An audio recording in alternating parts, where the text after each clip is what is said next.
La preocupació no para de créixer en l'Elx, els números són catastròfics, però així tot no deixen de sentir l'alè de l'afició. Venga, ánimo al Mirón, hostia, vamos a sacar esto.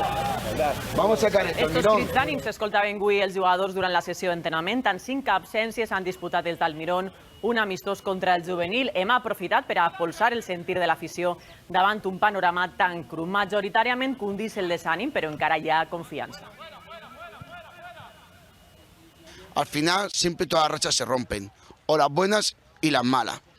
Y yo confío. Una temporada perdida. Es unos proyectos low cost y este va a ser el final en primera división. Vamos de picado a segunda y si no, a segunda vez. Yo lo veo muy crudo. Si los que están ahí contigo te ganan...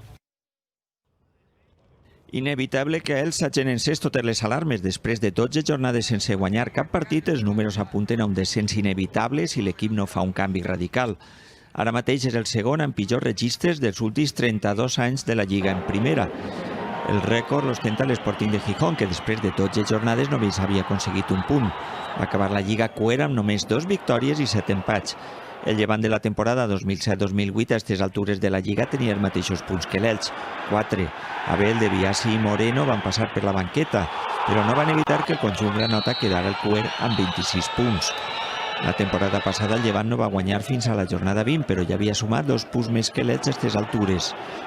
La mitjana de punts per partit de l'Elx fins ara és paupèrrima. No aplega a 0,34, una xifra semblant a la de tota la Lliga d'aquell calamitós Sporting de fa 3 dècades. Si els franjaverds no volen baixar mesos abans de que s'acabe la Lliga, com en la 88-89, hauran d'espavilar-se i com més prompte millor.